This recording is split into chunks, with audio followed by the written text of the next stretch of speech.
बचाएं, छोड़ेंगे नहीं, जला देंगे। भगवान कहे कौन? सुदामा रो रो कर पूरी दुख कहानी बता ले गए। 35 साल की सुंदर पत्नी थी, ब्याह हो गया था, 4 बेटे थे, पत्नी मर गई, गांव वाले हमें जिंदा जला देंगे, वो दंडाधारी युवक कहां गए? तब भगवान कृष्ण सुदामा से कहते हैं, सुदामा तुमने ही प्रश्न किया था ना कि मैं माया देखना चाहता हूं। सुदामा यही मेरी माया है। अभी 1 मिनट बीता है सुदामा, 35 साल का दर्शन हुआ इतना गृहस्थी का। हाँ, ब्याह भी हो गया, बेटे भी हो गए, अंत इसी तरह मेरे 3 मिनट के समय में ये 100 वर्ष के आयु वाली ये माया, ये स्त्री पुरुषों को ये सुंदर जन्म भी, पढ़ाई भी, ब्याह भी, बेटे भी, बहू भी, अंत भी दिखाती है। यही माया है।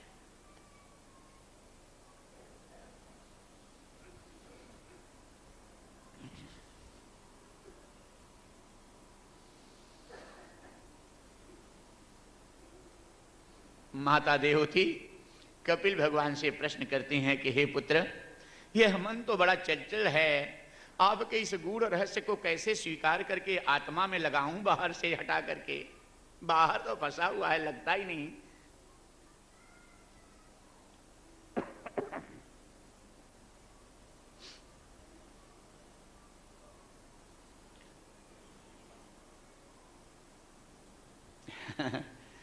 कथा का समय पूरा होने को आ गया है, इसलिए मन को कैसे लगाया जाए भगवान में और अंतर जगत अपने आत्मा में, उस परमानंद की प्राप्ति कैसे किया जाए, मन को कैसे किन साधनों से रोका जाए, ये आपको शाम की कथा में बताएंगे। आइए, प्रसंग पीछे न रहे, आगे ले चलें, ताकि चौथे स्कंद से कथा की शुरुआत शाम को करें। दत्तात्रेय भगवान का अवतार, सती मोह, ध्रुवख्यान, और शाम को ही आज 5वें स्कंद में प्रवेश कराएंगे आप लोगों को, क्योंकि अब इतना विस्तार से अगर कथा हुई तो ये कथा 21 दिन में भी पूरी नहीं होगी।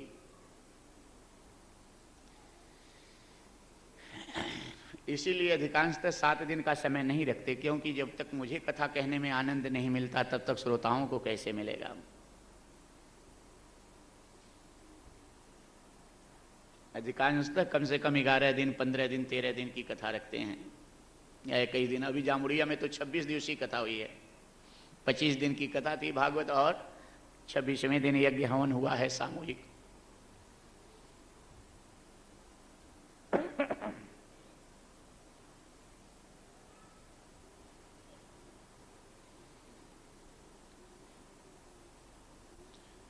कपिल भगवान माता देवहूति से कहते हैं, हे माता,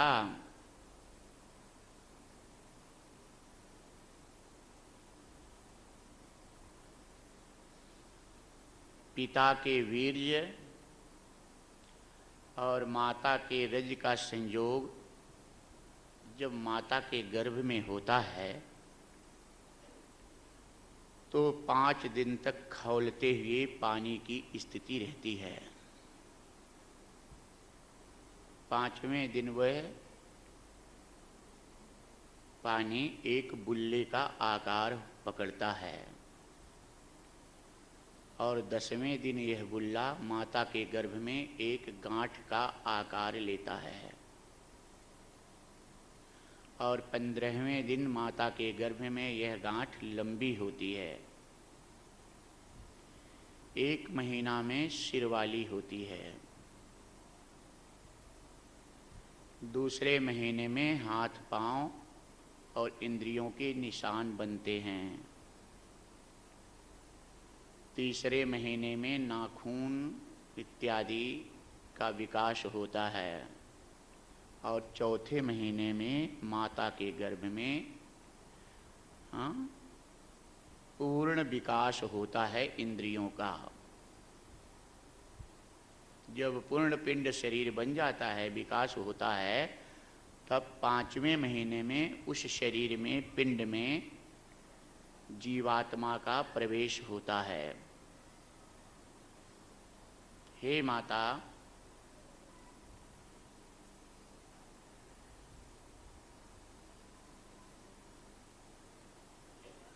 माता के गर्भ में बच्चे का पैर ऊपर रहता है और मुंह नीचे की तरफ रहता है। जहां मल मूत्र का थैला रहता है वहां पर मुंह रहता है। नार से शरीर बंधा हुआ होता है और ऊपर से झिल्ली लगी रहती है। हे माता, 7वें महीने में माता के गर्भ में पूर्व जन्म का जीव को ज्ञान होता है। तब छटपटाता है अपनी पत्नी का याद करके, पति का, पुत्र का, बहू का, कि कितनी मेरी सुंदर बहू, बेटे, नाती, पत्नी, पति थे। हाय, इस गर्भ में मुझे कोई मदद करने नहीं आ रहे हैं।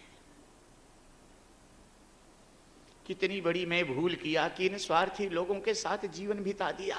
इस गर्भ में आकर कष्ट उठाना पड़ रहा है। आज यहां कोई साथ नहीं दे रहा।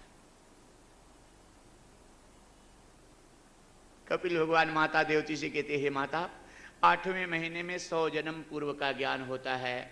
100 परिवार, पत्नी और 100 रिश्तेदारों का, 100 स्थानों का, मकानों का।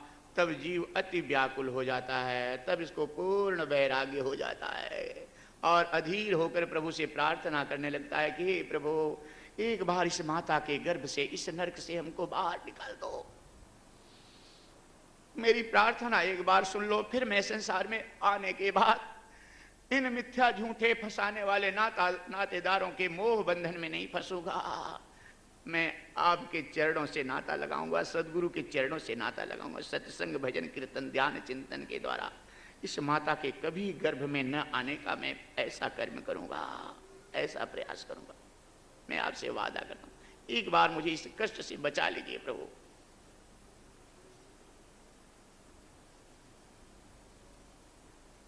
कपिल भगवान माता देवती से कहते हैं, माता, 9वें या 10वें महीने में अपान वायु के जोर से, अपान वायु के जोर से गर्भ से जब जीव बाहर आता है तो प्रसव पीड़ा की वेदना और माया के झोंकों से गर्भ में किया हुआ वादा भूल जाता है। रोने लगता है, माता की गोद में मल मूत्र का त्याग करता है।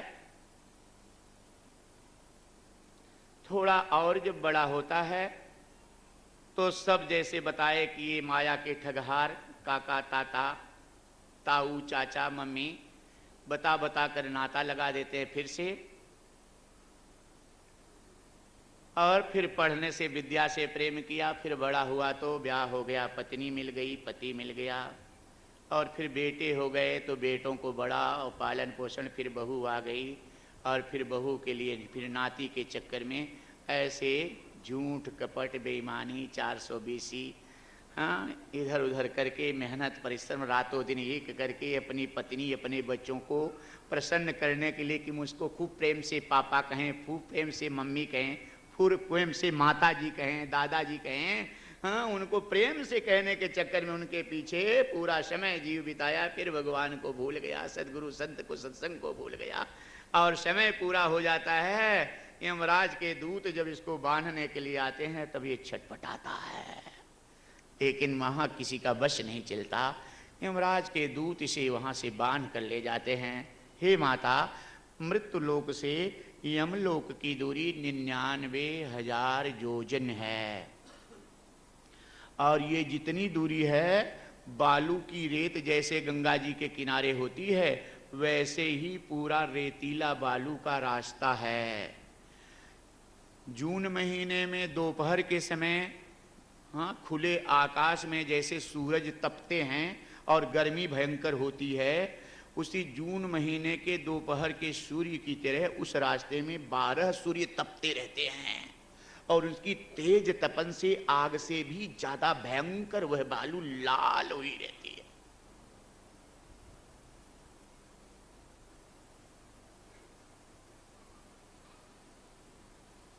हे माता,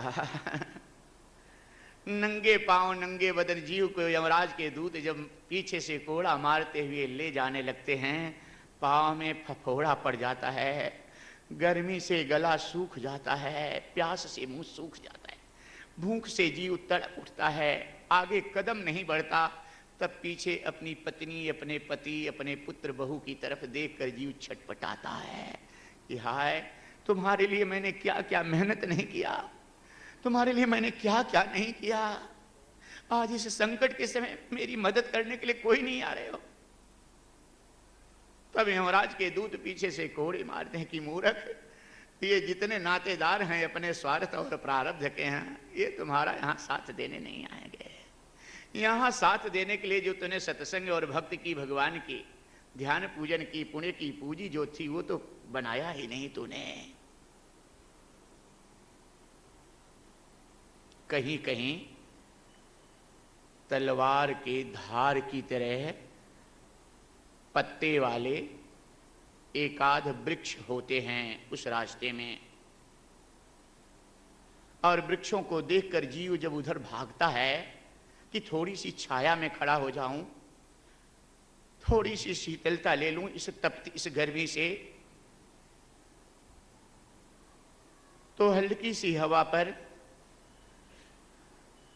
बदन को जला देने वाली हल्की सी हवा पर वो वृक्ष के तलवार की धार वाले पत्ते झरझर गिरने लगते हैं, इसके शरीर में कट कर कर घाव होने लगता है। चटपटा कर जीव उन वृक्षों के नीचे से भी बाहर भागता है। इधर जाए तो गर्मी, उधर जाए तो गर्मी, उधर जाए तो घाव, पीछे से यमराज के दूत कोड़े।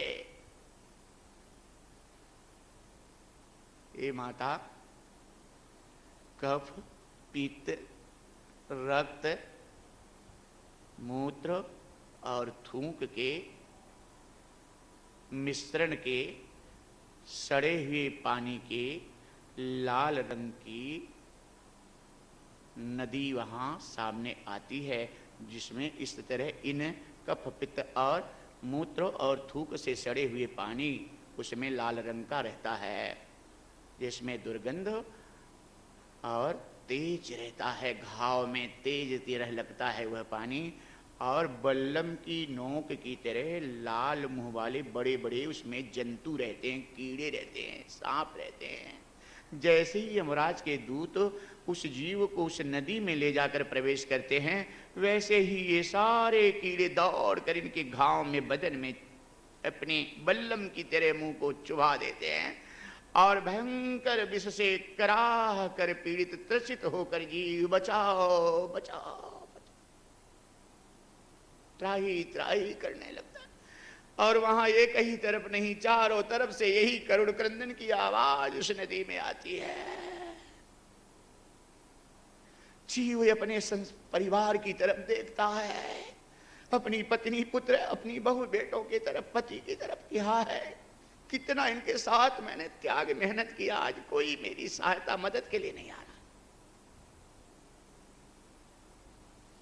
फिर भगवान माता देवती से कहते, हे माता, किसी तरह इस पीड़ा को सहकर जीव जब नदी से बाहर जाता है, यमराज के गेट पर यमराज के दूत इसे ले जाकर ढकेल देते हैं।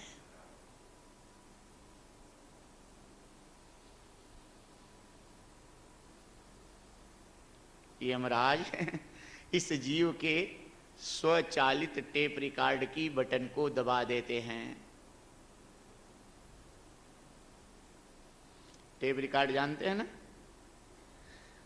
इसकी 60 मिनट 90 मिनट की रील रहती है। उसी तरह से हमारे मस्तिष्क में एक सूक्ष्म अति शक्तिशाली पावर वाला, जितनी आयु है उतनी बड़ी लंबी रील वाला एक टेप रिकॉर्ड है, अद्भुत सूक्ष्म टेप रिकॉर्ड, जो दृश्य, नाम, शब्द, रूप सबको टेप करता है। अच्छा बुरा जो भी कर्म आप करते हैं सबको बराबर टेप करता है उसमें। हो तुम सोचते हो कि हम कोई जान नहीं रहा है, बुद्धि चातुर्यता से काम करके निकल गए, हम किसी कहीं फंसे नहीं वहां फंस रहे हो। जितने बुरे कर्म कर रहे, यहां सोच रहे हो कि मैं तो बड़ा चालाक, पढ़ा लिखा हूं, पार हो जा रहा हूं, लेकिन वहां फंस रहे हो। वो बराबर टेप हो रहा है कि अच्छा कर्म है कि बुरा कर्म है। और उस स्वचालित टेप रिकॉर्ड की बटन को यमराज दबा देते हैं तो वहां साक्षी गवाही की जरूरत नहीं पड़ती। कपिल भगवान माता देवती से कहते हे माता, वहां साक्षी गवाही की जरूरत नहीं पड़ती। सारी रील शब्द और दृश्य के सहित दिखाने लगता है तो वहां जीव तड़प उठता है, कांप उठता है भय के मारे। वहां क्या किसको बुलाए कि मैं ये नहीं किया हूं, मैंने ऐसा नहीं सोचा है, किसी का बुरा नहीं किया या किसी का बुरा सोचा नहीं, सब वहां स्पष्ट दिखाई पड़ने लगता है। जो जिस तरह का कर्म करता है उसको उस तरह का वहां दंड देते हैं। हे माता, पंचायत में न्यायाधीश की कुर्सी पर बैठकर या पंचायत में पंच के स्थान पर बैठकर जो पक्षपात पूर्ण निर्णय देता है, पक्षपात करता है, सही निर्णय नहीं देता, उसका सिर लोहे की कोल्हू में रख करके निर्दयता पूर्वक पेरा जाता है।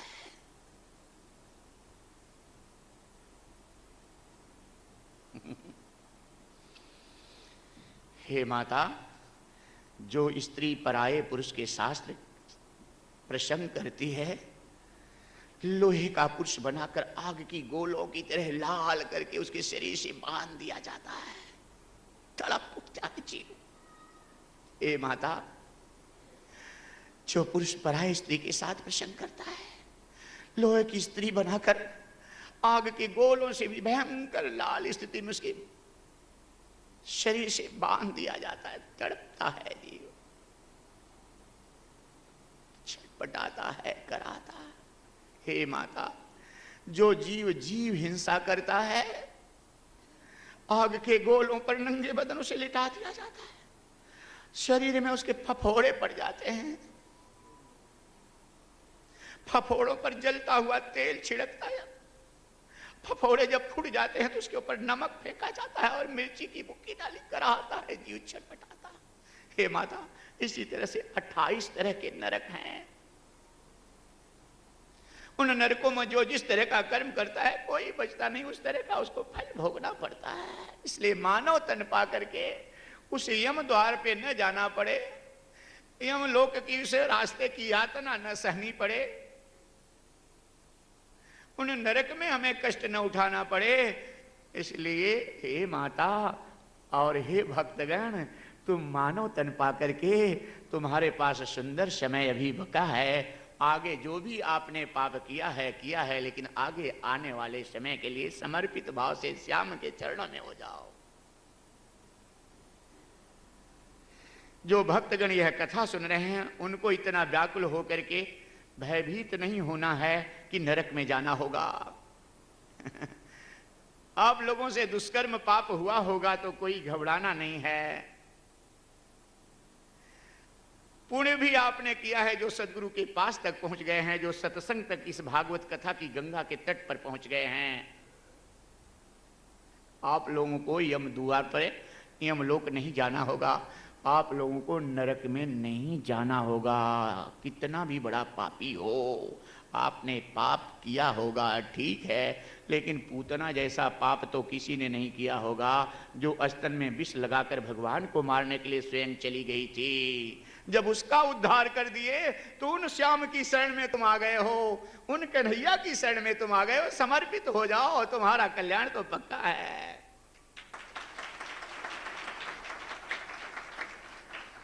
समर्पित भाव से नाता जोड़ लो। अभी तुम्हारे पास तो समय है। पछताना तो उन लोगों को चाहिए कि जो समय अपना पूरा बिता चुके हैं और समय बीतने के बाद भी सत्संग से नाता अभी तक जोड़ नहीं पा रहे हैं, अभी भी इस भूमि में इस गंगा में डुबकी लगाने का मन नहीं बना रहे हैं। उनके लिए ये तो दुख और चिंता का बात है, तुम्हारे लिए तो कोई बात नहीं।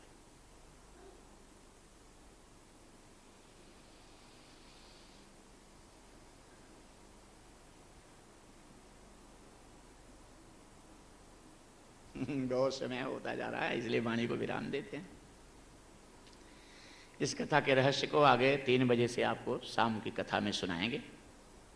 आइए। राम नाम जप ले नहीं तो पछताएगा, राम नाम जप ले नहीं तो पछताएगा,